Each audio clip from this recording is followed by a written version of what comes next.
Paano kung ang propesyong lubos mong minahala ang saring maging dahilan ng iyong marahas na kasawian?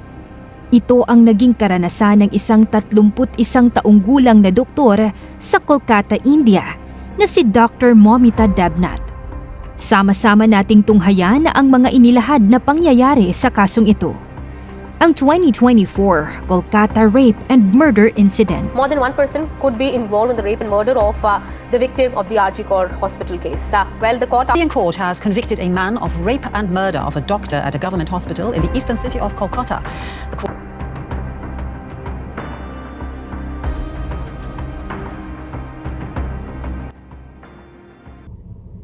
Ikaw ba ay mahilig sa mga true crime stories at iba pang nakakakilabot na mga karanasan? Mag-subscribe lang sa True Crime PH para sa susunod pa nating mga kwento. Simulan na natin ang ating episode for today. Pagod at gutom. Yan marahil ang nararamdaman ni Dr. Momita Debnath matapos ang 36-hour shift niya isang gabi sa ospital na ito. Ang RG Kar Medical College and Hospital o RGKMCH. Ito ay isang teaching hospital sa Kolkata, West Bengal, India na pag-aari ng gobyerno, kung saan si Dr. Debnath ay nasa ikalawang taon na ng kanyang training. Sa gabing ito nga, August 8, pagkatapos ng isang mahabang shift, naghapunan muna sila ng kanyang mga kasamahan bago siya nagpunta sa seminar hall upang doon magpahinga dahil limitado ang kwartong pahingahan sa hospital. Ngunit pagsapit ng umaga, dito na natagpuan si Dr. Debnath. Gutay ang saplot, duguan at wala ng buhay. Sa kahila-hilakbot na ayos ng bangkay, masasabing siya ay nakaranas ng karahasan at gumamatay. Subalit nang tinawagan ang mga magulang ng doktor upang ipaalam ang sinapit ng kanilang anak, ang sabi ng Assistant Superintendent ng Chest Medicine Department ng RGKMCH, si Dr. Debnath daw ay namatay sa 3 beses itong tumawag sa magulang ni Dr. Debnath at sadyang katakataka ang kanilang naging pag-uusap. Matatanda ang 9:30 ng umaga nang matuklasan ng bangkay. Ayon sa reports, 9:45 nang tumawag ang ospital sa Tala Police Station upang i-report ang insidente. Samantala, 10:53 ng umaga ring yun ang unang tawag ng Assistant Superintendent na nagngangalang Sucharita Sarkar sa ama ni Dr. Debnath. At sa tawag na ito, sinabi niyang kailangan nilang magmadaling magpunta sa ospital dahil may masamang karamdaman ang kanilang anak. Hindi na sumagot si Sarkar nang tanungin ito kung anong nangyari sa kanilang anak. Dala ng pag-aalala, denial ng ama ang numero ni Sarkar ng 10:58 AM.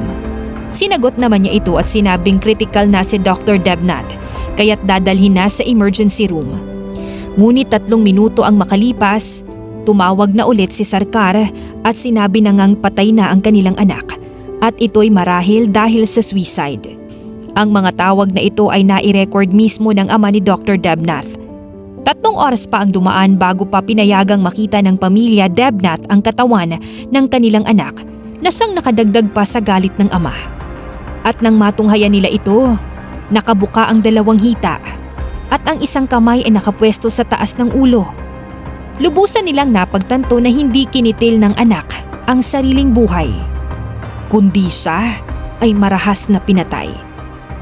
Matapos ang initial investigation ng Central Bureau Investigation or CBI, kasama ang Kolkata Police Special Investigation Team o SIT, lumabas nga na si Dr. Debnath ay at pinatay. Kung kaya't nagkaroon ng agam-agam ang pamilyang Debnath sa ospital dahil sa mga tawag na natanggap nila. Nang tanungin ng CBI at SIT si Assistant Superintendent Sarkar, napag-utusan lamang daw ito ng head ng Respiratory Medicine Division na si Arunava Dutta Chowdhury dahil baka raw labis na mabigla ang pamilya ng biktima kung direktang sasabihin ang balita. Ngunit dahil sa nerbiyos at kaba, nadulas na lang din daw si Sarkar at nasabing suwisa ang ikinamatay ni Dr. Debnat. Dahil dito, hindi maalis sa pamilya ng biktima na isiping nais pagtakpan ng ospital ang katotohanan sa likod ng pagkamatay ng kanilang anak. Ngunit sa gitna ng panghihinala ng mag-asawang Debnat na may kinalaman ng ospital sa krimen, noong August 10 ay inaresto na si Sanjoy Roy bilang pangunahing suspect. Si Roy ay 33 taong gulang na civic volunteer ng Kolkata Police na assigned sa police outpost malapit sa RGKMCH, kung kaya't may access siya sa ilang departamento ng ospitala. Ilang ebidensya nga ang nagpatunay na sangkot si Roy sa rape murder case, dahilan ng pag-aresto sa kanya. Gamit ang kuha ng mga CCTV at salaysay ng suspect, napagtagpi-tagpi ng kapulisan ang mga pangyayari. Noong alas 11 ng gabi, August 8, unang dumaan si Roy sa ospital upang dalawin ng isang kakilalang naka-admit doon. Hindi nagtagal, umalis din siya kasamang isang kaibigan at nagtungo sa dalawang red light areas o mga bahay aliwan para kumuha ng mga babae.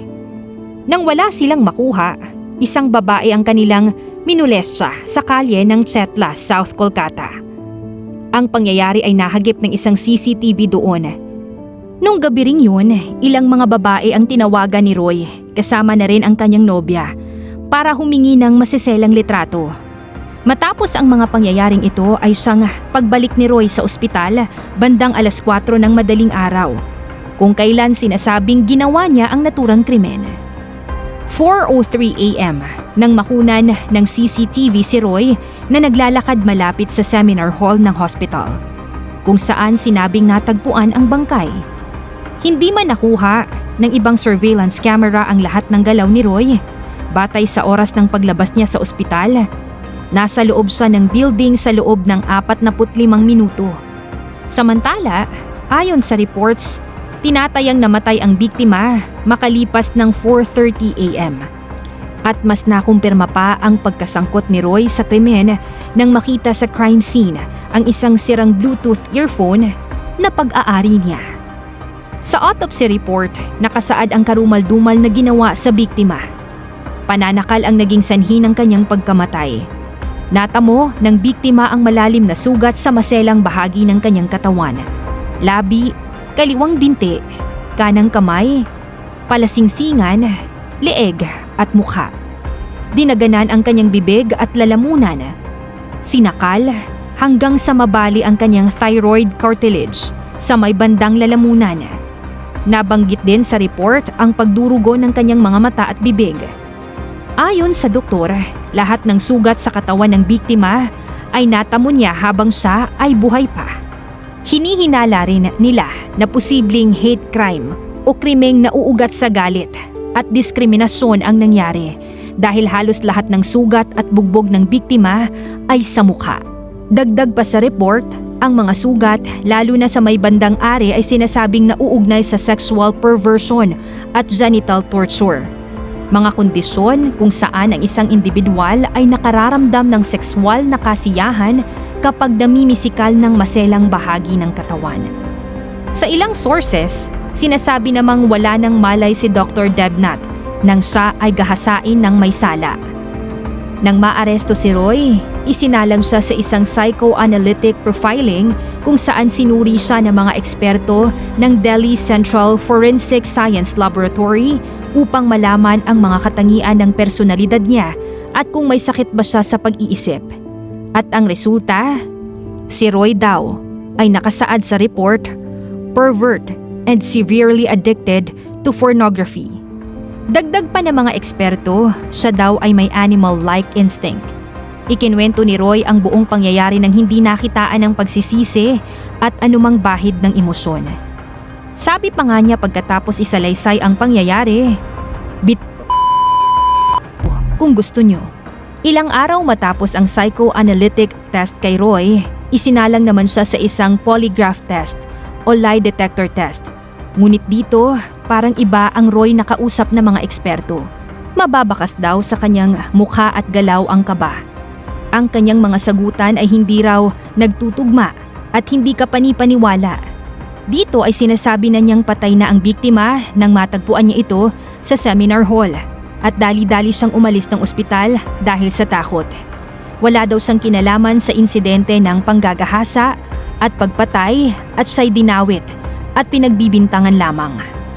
Sino nga ba ang tunay na salarin sa pagpatay kay Dr. Debnat? Nataon lang ba na ang pagkatao at personalidad ni Roy ay akma sa krimen at hindi siya ang tunay na may sala? Sa pag-usad ng investigasyon, ilang mga suspects pa ang kinwestiyon ng mga otoridad. Ito ay marahil din sa posibilidad na hindi lang isa ang gumawa ng krimen kay Dr. Debnat. Sa katunayan, sa unang mga investigasyon ng mga pulis, kinonsidera din nila ang posibilidad ng gang rape. Ilang mga residenteng doktor pati na rin ang principal ng teaching hospital na si Dr. Sandip Ghosh, isang orthopedic surgeon, ay kabilang sa mga kwenestyon ng otoridad. Isa sa mga katanungan sa kanya ay kung sa kanya ba nanggagaling ang utos na sabihing ang ikinamatay ni Dr. Debnat. Sa ngayon ay hindi pa nilalabas sa publiko ang resulta ng ilang araw na interogasyon sa principal. Ang isa pang pinagtataka ng mga otoridad ay ilang araw matapos ang krimen, bigla ang nagsagawa ang ospital ng renovation sa isang kwarto malapit sa seminar hall. Kung bakit? Ang sagot lamang ng principal ay dahil urgent work daw ito. Nahalungkat na rin sa investigasyon na maaaring sangkot din si Dr. Ghosh sa ilang korupsyon sa RGKMCH. Kaya't noong August 28, sinuspindi siya bilang miyembro ng Indian Medical Association, ang samahan ng mga doktor sa India. Maraming katanungan ang hindi pa nasasagot sa kasong ito. At dahil dito, iba't ibang haka-haka ang nabuo ng publiko. Ayon sa karamihan, ang kasong ito raw ay hindi magagawa ng isang tao lamang. Malamang sa malamang ay may kasabwat si Sanjoy Roy sa paggawa ng krimen. O di kaya ginamit lamang siyang alay para pagtakpan ang kagagawan ng mas malalaking individual. Inihayag din ng ama ng biktima ang lahat ng kanilang hinala sa isang panayam. Mangyari raw na parang nagmamadali ang crematorium na i-cremate ang bangkay ng kanilang anak dahil mas nauna pa itong i-cremate kaysa sa 3 bangkay na mas nauna doon. Nilabas din niya ang hinaing sa mga kasamahan ng kanyang anak sa chest medicine department nang walang nagnais na magbigay ng impormasyon sa kanila. Kung kaya't hinala rin nila na ilan sa mga katrabaho ng kanilang anak ang may kinalaman sa krimen. Inihayag naman ng ina ng biktima na may pag-aalinlangan siya sa biglaang renovation ng isang kwarto sa ospital malapit sa seminar hall. Posible raw na sa kwartong ito pinatay ang kanyang anak tsaka inilipat sa seminar hall at ang renovation ay isinagawa para burahin ang ebidensya. Kamakailan lang nitong huling linggo ng Agosto ay naglabas ang CBI ng pahayag na may malaking posibilidad na ginalaw ang crime scene sa seminar hall bago dumating ang mga pulis at hindi maayos na napresenta ang mga ebidensya. Dumagdag pa sa mga agam-agam na may cover-up o pagnanais ng ospital na pagtakpan ang pangyayari ay ang hindi agarang pag-register ng First Information Report o FIR sa pulisya. Ang dokumentong ito ay isa sa mga pinakaunang kailangan para maumpisahan ng mga pulis ang isang investigasyon. Ngunit napag-alaman na delayed ang registration nito ng 14 na oras na siyang kwinestyon din ng Korte Suprema ng India. Sino raw ang pulis na unang nakontak ng ospital? At ano raw ang rason ng delay ng registration ng FIR? Sa katunayan ay ang ama pa nga ng biktima ang nagpa-register sa FIR noong 11:45 ng gabi ng August 9. Ito ay matapos na ang post-mortem report. Nadeklara na ang unnatural death information at nakremate na rin ang bangkay. Hindi lamang ang pamilyang Debnat ang nagluksa sa sinapit ng batang doktor, kundi pati na rin ang mga doktor sa India bilang masakit isipin na tungkulin at advokasya nila ang pagligtas ng buhay ng iba. Samantalang ang buhay ng isa nilang kasamahan ay walang awang nilapastangan. Noong August 13, higit 8,000 doktor sa Maharashtra ang nagprotesta para sa hustisya. Sa New Delhi, ilang mga doktor din ang nagprotesta sa labas ng mga pampublikong ospital. Ang daing nila, no safety, no duty. Kaugnay nito, Ipinaabot ng Indian Medical Association sa Union Health Minister ng India na dapat ay magkaroon na rin ng espesyal na batas para mapigilan ang karahasan sa mga doktor. Nagtapos lamang ang protesta nitong August 23 nang umapila ang Korte Suprema at para na rin bumalik ang serbisyo sa mga ospital. Dugot pawis ang pinuhunan ni Dr. Momita Debnath upang makapasok sa medical college. Pinagbutihan niya dahil alam niyang dugot pawis din ang puhunan ng kanyang mga magulang sa pagpapaaral sa kanya. Ang kanyang amay isang mananahi lamang. Minahal niya ang medisina at noong kailangan niyang pumili ng specialization o major sa kanyang kurso, pinili niya ang respiratory medicine dahil nakita niya ang kakulangan dito noong COVID-19 pandemic. Pahayag na lamang ng kanyang ama, hindi na babalik ang anak ko. Hindi ko na maririnig ang boses o tawa niya. Ang magagawa ko na lang ngayon ay ibigay ang hustisya para sa kanya.